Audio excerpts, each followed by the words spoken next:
नमस्कार दोस्तों, आपका हमारे चैनल अद्भुत ज्ञान सागर पर स्वागत है। आजकल जिससे भी मिलो वह केवल अपने दुख की बात करता है। कोई अपने आर्थिक दुख की बात करता है, कोई अपने पारिवारिक दुख की, तो कोई अपने शारीरिक दुख की। दुनिया में शायद ही कोई ऐसा मनुष्य होगा जिसको कोई दुख ना हो। खैर, हमारे जीवन में सुख दुख तो आते जाते ही रहते हैं, परंतु मजे की बात यह है कि हम अपने दुख के लिए कभी ईश्वर को, कभी किस्मत को, तो कभी दूसरों को दोषी ठहराते हैं। जबकि सच्चाई यह है कि हर मनुष्य अपने दुख का निर्माता स्वयं है। हर मनुष्य अपना दुख स्वयं उत्पन्न करता है, लेकिन इस बात को कोई मानना नहीं चाहता। इसलिए इस वीडियो में हम आपको खुद के वास्तविक अनुभव और मनोवैज्ञानिक विश्लेषण के आधार पर बताएंगे कि हमारे दुख का मूल कारण क्या है। जब मैं पहली बार इस दुनिया में आया था, तब मैं बहुत खुश था। इतनी खूबसूरत दुनिया को देखकर कितना मनोहर दृश्य था।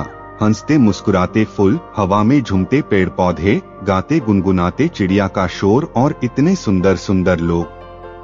मुझे बहुत अच्छा लगा इस दुनिया में आकर। मैंने मन ही मन ईश्वर का शुक्रिया अदा किया इतनी खूबसूरत दुनिया बनाने के लिए।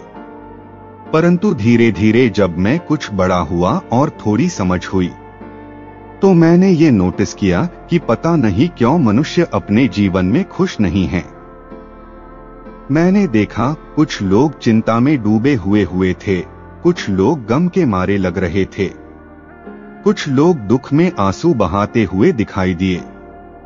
मैंने कुछ लोगों को ये भी कहते हुए सुना कि दुनिया में केवल दुख ही दुख है। कुछ लोग तो ईश्वर को कोस भी रहे थे कि ईश्वर ने उनकी जिंदगी को दुखों से भर दिया है। उनकी बातें सुनकर मुझे बड़ा आश्चर्य हुआ। मैंने सोचा कि ईश्वर भला ऐसे कैसे कर सकता है। मैंने तो सुना था कि ईश्वर मंगल करता, दुख हरता, कृपानिधान, उद्धार करता और दया के सागर हैं। फिर इतना सुंदर मनुष्य बनाकर उन्हें इतना पीड़ा, इतना दुख देना, यह तो कोई दया की बात नहीं हुई। मैंने तो सुना था कि ईश्वर बड़े महान और महाज्ञानी है, फिर इतना सुंदर संसार बनाकर उसे दुखों से भर देना, यह तो कोई बुद्धिमानी की बात नहीं हुई। लोगों का दुख देखकर मैं हमेशा यही बातें सोचा करता था। तभी अचानक एक दिन सपने में ईश्वर मुझे मिल गए। मैंने ईश्वर से शिकायत की, उनसे पूछा कि आपने इतनी सुंदर दुनिया बनाई है, मनुष्यों को इतना शानदार जीवन दिया है, फिर आप इन बेचारे मनुष्यों को इतना दुख क्यों दे रहे हैं।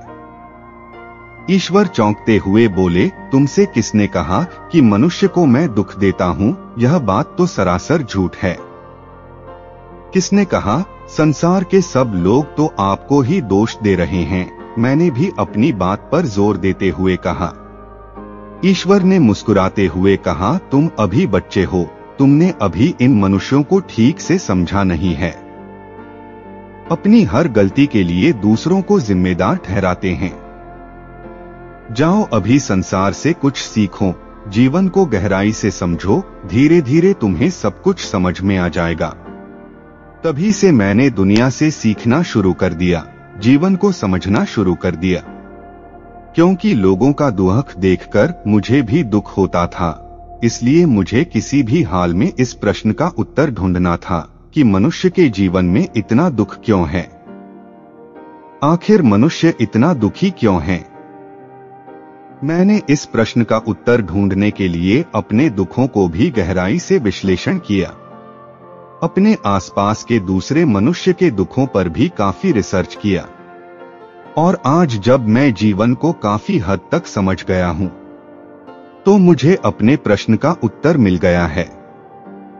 अब मैं जान गया हूं कि जीवन में दुख नाम की कोई चीज नहीं है। जीवन तो बहुत ही शानदार घटना है, दुख तो मनुष्य अपने लिए स्वयं पैदा करता है। दोस्तों, मैं जानता हूं कि आप लोग इस बात पर यकीन नहीं करेंगे, क्योंकि कुछ सालों पहले मैं भी आपकी तरह ही सोचता था कि मेरे जीवन में केवल दुख ही दुख है। कभी गरीबी का दुख, कभी दिल के टूटने का दुख, कभी असफलता का दुख, तो कभी किसी अपनों को खोने का दुख। परंतु कितना दुख झेलने के बाद भी मुझे ईश्वर पर पूरा विश्वास था कि वे कभी किसी को दुख नहीं दे सकते। ईश्वर के ऊपर मेरे इस अखंड विश्वास का कारण यह है कि मैं अपने कुदरती स्वभाव से ही धार्मिक आध्यात्मिक स्वभाव का व्यक्ति हूँ। जीवन के हर कठिन मोड़ पर ईश्वरीय शक्ति ने मुझे सहारा दिया है। मुझे हर पल अपने अंदर ईश्वर के होने का एहसास होता रहा है।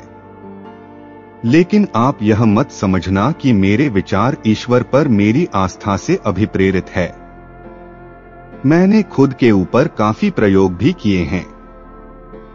इसके साथ साथ मनोवैज्ञानिक सिद्धांतों के आधार पर काफी रिसर्च भी किए हैं और काफी रिसर्च करने के बाद अब मुझे समझ में आ गया है कि हमारे दुख के लिए भाग्य या ईश्वर जिम्मेदार नहीं है। हम खुद ही अपने लिए सुख या दुख चुनते हैं। हमारे दुख का एकमात्र कारण है हमारे स्वभाव और प्रकृति के नियमों के साथ संतुलन न होना। हमारे धर्म ग्रंथों में काम, क्रोध, लोभ, मोह और अहंकार को मनुष्य के दुख का मूल कारण बताया गया है और मनुष्य को इन पांचों विकारों से छुटकारा पाने की बात भी कही गई है। लेकिन मैं इनसे छुटकारा पाने की बात नहीं करूंगा। आज मैं बात करूंगा हमारे जीवन और प्रकृति के बीच संतुलन की। परंतु सबसे पहले हमें ये समझना होगा कि काम, क्रोध और लोभ, मोह और अहंकार हमारे दुख के निर्माण में किस प्रकार अपनी भूमिका निभाते हैं। श्रीमद् भागवत गीता में भगवान श्री कृष्ण कहते हैं कि ये संपूर्ण जगत प्रकृति के अधीन है और इस जगत के सभी प्राणियों को प्रकृति के नियमों के अनुसार चलना पड़ता है। लेकिन हम इस पृथ्वी के सबसे बुद्धिमान प्राणी मनुष्य इतने मूर्ख है कि हम प्रकृति के विपरीत चलना चाहते हैं। हम जानते हैं परिवर्तन संसार का नियम है। कभी दिन, कभी रात, कभी सर्दी, कभी गर्मी, कभी धूप, कभी छांव, कभी दुख, कभी सुख, यह सब सृष्टि के जीवन चक्र का एक हिस्सा है।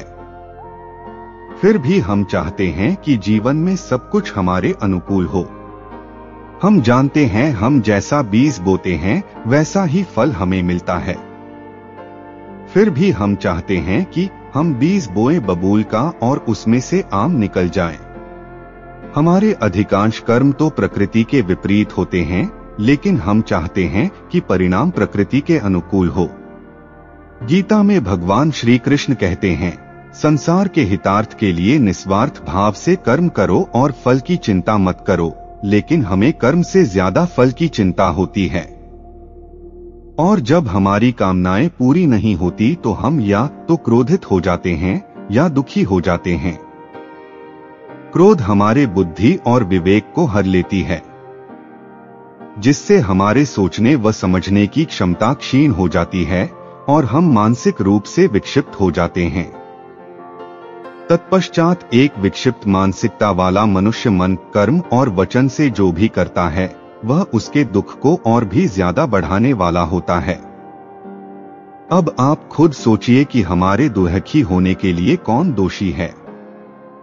दोस्तों, आपको हमारी वीडियो कैसी लगी कमेंट करके बताएं।